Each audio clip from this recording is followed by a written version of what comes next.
All right, welcome to Scrolling to Death. It's a big day today because I have with me Pro Football Hall of Fame running back, speaker, and entrepreneur, Mr. Emmitt Smith. Hey, Emmitt. Hello, how are you? Thank you for being here. I'm good. Thanks. How are you today? I'm good. Dealing with a little head cold, but I'm good. That's okay. We're all dealing with it. I want to apologize to football fans because we're not here to talk about football today. We're going to talk about something that is actually slightly more universal, and that's parenting and protecting our children. And one of the biggest threats to children and teens, and honestly to adults as well, is the danger of opioids and illicit fentanyl. That's what we're going to focus on today with Emmitt. And I didn't think I would be speaking about this issue, being that this podcast is for parents who are worried about social media. Very quickly, I learned that most fake pills containing illicit fentanyl are sold on social media, and that 22 kids are dying every week from drug overdoses and poisoning. So Emmitt, you're a father of 5 and a big-time advocate for raising awareness of the dangers of opioid use. What inspired you to do this work? Being a father of 5 and knowing the dangers that are out there, and also having lost teammates, losing my sister-in-law, not necessarily because of opioid overdose, but she had a couple of episodes dealing with opioid and going through that experience with her, and then having a friend lose his son in recent years. And so those things have led to me to this opportunity with Emergent to talk about opioid overdoses and spread the awareness around the dangers of it, but also ways that we can protect ourselves and protect our loved ones. And so for me, it's been a natural fit in terms of being able to leverage my platform in a way that can be helpful to so many parents, so many Americans, because we've seen it in the public figures, which have lost their lives due to opioid overdoses. Matthew Perry is one of the biggest ones that we talked about recently that lost his life in terms of fentanyl and other drugs as well. So that to me has led to this opportunity. And I'm just glad that Emergent and I decided to join forces to go after and spread more awareness around this epidemic. Yeah. And it's huge because it's finding its way into people's homes through the use of social media and kids getting contacted by drug dealers on social media trying to sell them prescription pills that are actually made with fentanyl. So thank you so much for partnering with Emergent BioSolutions. And you guys created a campaign called Ready to Rescue, which is helping to save lives amidst this epidemic. How many families are being affected? What have you learned from Emergent and your research in this work on how big of an issue this is? Every family that's connected to every family is affected. Somebody's going to be connected to something. And we all are, like you hear me with a cold right now, taking medication. Others could be taking allergy medicine. Others could be taking, you got kids nowadays that's been diagnosed with ADHD and all these other things. And so some of these things are accessible quite naturally. And so when you have fentanyl out there and people are lacing drugs in certain ways that can actually harm people, it creates a pretty sizable problem. And so for me, the best that we can do is try to spread awareness around the problem. Try to alleviate the stigma around just having a conversation. A lot of people going to walk around like, I'm not on drugs, so it's not going to affect me. You don't necessarily have to be on drugs for it to affect you. You can be next to someone that actually could be affected by some kind of drugs or something else. I mean, period. My sister-in-law, as I talked about, she was going through chemo and the effects of it just created pain, and she needed some help. And she would turn to the pill side of it, the pain pill. And so eventually you take too much medicine, then you find yourself in a situation, a dire situation. And so therefore you have to administer either NARCAN Nasal Spray or have to call the EMTs to come out to revive a person. So the Ready to Rescue campaign itself is all about being ready, regardless of whether or not you're on drugs or you're doing drugs or you're taking over-the-counter medication or something like that. Ready to Rescue just says, I, as an individual, must be ready for any situation that might occur that could resemble some form of overdose. Yes, and let's talk about that in a moment. I would just want to note that this situation could be something you've never imagined. Parents that I've interviewed who have lost children to fentanyl, one of them, the drug dealer told him that the prescription Percocet was going to ease the pain and strain of his workouts. He's just a teenage boy that wanted to be able to lift more weights, right? And he thought that this pill would ease his pain.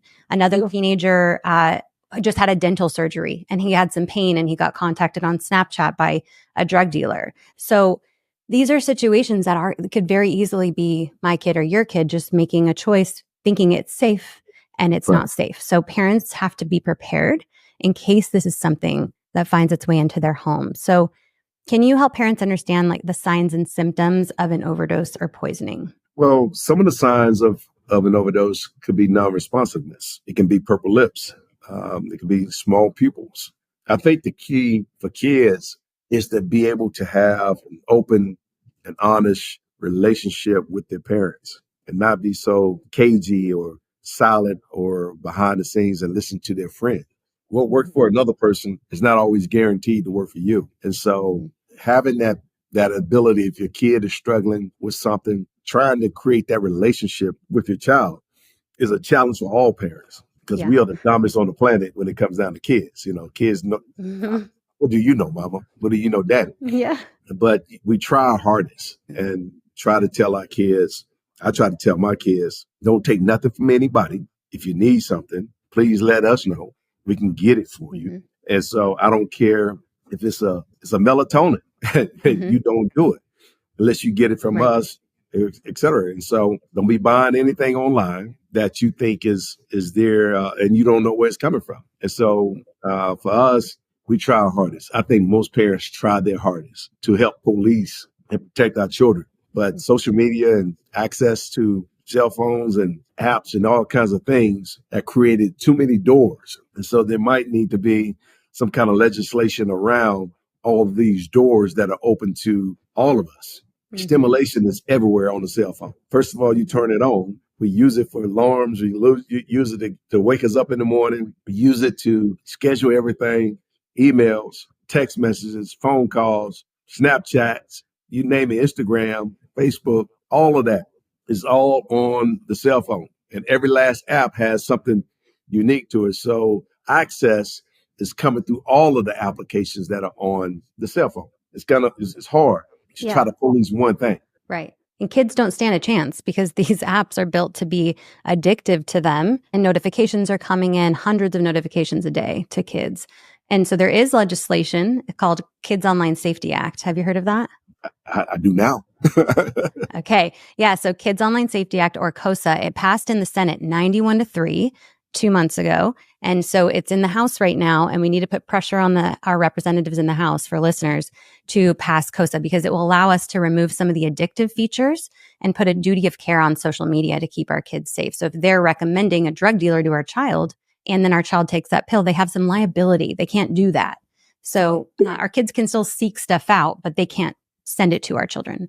Let's get back to, so how can a parent be ready or a family member be ready to rescue if this situation occurs, if their child or family member experiences an overdose or a poisoning in their home? Well, one of the things that we talk about is the lay, spray, and stay method. And if you find somebody that's unresponsive, obviously trying to lay them down on the ground as comfortably as possible.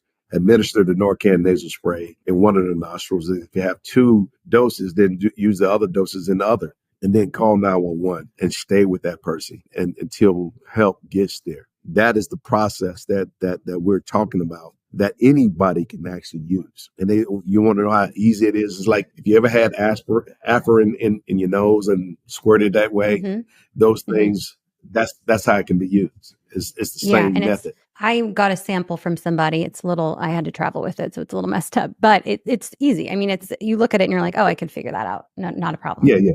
It's not a problem to figure it out. I mean, basically the process and the method that we're talking about is the lay, spray, and stay method, and then call 911 right after that. So to get help immediately. Okay. And always call 911, even if they come back to you, right? Well, and the good thing about this is not going to harm the individual. And you can get it over the counter as well. So being able to go to your local pharmacist and picking up a couple boxes to have in your house, to have in your purse, is some of the things that we talk about in terms of helping spread awareness and making sure that you are equipped. And so just like you don't leave your house with your cell phone or your credit cards or your driver's license, don't leave home without a box. And so go to your local pharmacy, pick it up, keep one in your medicine cabinet or two and one in your purse and or your bag or your car. Just bring it with you just in case. And, parents need to get educated on this and then need to have this with them. We don't want to be caught off guard. Don't think that is just a young person's situation. If we think of it from that perspective, we've been very naive and we're leaving out a whole group of people. An opioid overdose can happen and occur to anybody, anywhere. And so you may not be the person that's doing any drugs, but fentanyl, if it's just in the air, it can actually harm people, to be honest with you. So it's probably just one of those things where we all have to be prepared and have to be ready for whatever we may encounter. Okay. Emmitt, thank you. This is life-saving information and parents are grateful. I'd love to end with a very brief chat about social media use more generally. And we mentioned you have 5 children. And do I have it right? Your oldest is about 25 and youngest is 13. No, my oldest is 27, soon to be 28. Oh, okay. And my youngest is 13. So what a difference in raising those kids around social media. So what was that experience like, more than a decade apart of the oldest one being raised where social media wasn't such a constant thing in our life. And then now the youngest one is dealing with, you kind of have to be on it to socialize. How was that?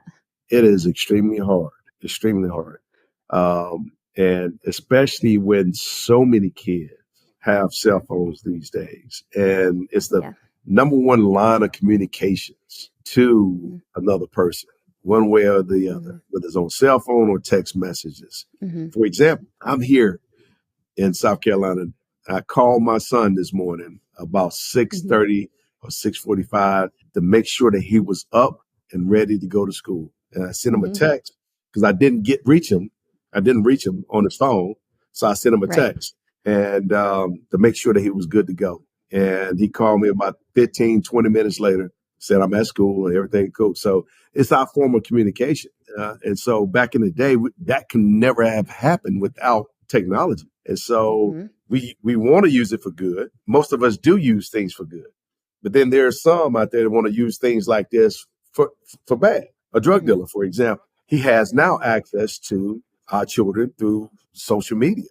And even my son may have, maybe get in a discourse room and he's thinking he's talking to his friends and so forth, but he can actually be talking to an adult over there. And so masking as a young child. So there's so many schemes that have been played around the country and on social media, in these discourse rooms and in these chat rooms, et cetera, that are misleading people, kids and so forth.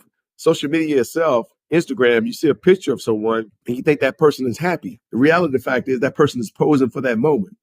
And you don't know when that person was happy. That person could have been happy at that moment. That person could be sad at that moment, but just acting like they're happy.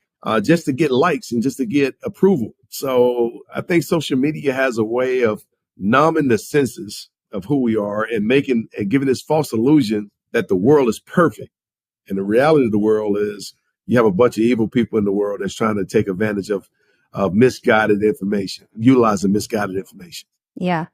So do you have any advice for parents? I know it just seems impossible, but should we keep our kids off of it as long as possible, off of social media as long as possible? What advice do you have? I think the best I can say is to try to limit access, and I don't know how we can do it. Yes, we can put timers on our kids' phones, but our kids are smart enough to recognize the timers and so forth. Yes, we could try to monitor. I guess we just need to start getting reports of parents should start getting reports on kids in terms of their screen time. And maybe maybe we just need to go into our apps and be able to monitor that through that. Yeah. Right. And Apple doesn't do a great job with the parental controls. So there are companies like Bark is one that is a monitoring that we get alerts. So if our kid is being cyberbullied or sees nudity on social media or something, whatever we want, we can get an alert. So that is a proactive new monitoring tool that we can use. You mentioned it earlier. I think it's a lot about the conversations and preparing them that they're probably going to come across, right? Predators or people pretending to be a child that's not, and the conversation on what to do in those situations and keeping that relationship really strong and open, right? Communications is probably going to be the best we can possibly do. Unfortunately, kids going to have to learn, going to have to grow up and learn. As my mom used to say, you're going to have to learn the hard way sometime. And unfortunately for parents and us, hard way of learning is something that could be some of the best form of learning. We just pray that it's not so catastrophic that it doesn't harm our children to the point where they cannot bounce back. Because we all get knocked down and we all have to learn how to get back up. And as parents, we try to protect our kids so much from everything. And there's no way we can do it through all of these things. But the part of life where we grow is through the mistakes that we actually make. And unfortunately, some mistakes can be very, very costly. And that's the unfortunate part. And so all we can try to do is to continue to spread awareness, try to educate our kids as much. But there are some things that my mom said to me when I was a kid didn't resonate until I became an adult. Mm-hmm. Totally. And it just happens like that. And my mom used to say, hard head makes a soft behind. and so stuff like that is what they used to say. But now you can say these things and it still resonates to this day, but still there's things that are extremely, extremely dangerous for not only our children, but also for even adults. And so we just got to be very cautious and very careful and not be naive, not stick our head in the sand and act like it's not happening when it really is happening all around us, and be keenly aware of what's going on. Yeah. And you mentioned mistakes, and several parents who've lost kids actually to a fake pill made with fentanyl. They stated, my kid should be able to make a mistake and learn from it, not die from it. And so with this access through social media to these fentanyl pills, I mean, it can be deadly. And that's why campaigns like this, Ready to Rescue, are so important in educating parents and being prepared just in case. So I agree. Thank you. Yeah. Thank you, Emmitt. This has been an honor. Listeners can learn more about this issue and how to protect your children and your family at readytorescue.com. And Emmitt, I'm proud to be aligned with you in this fight. I'm incredibly grateful for your work in protecting families and kids. So thank you so much for doing this. Thank you.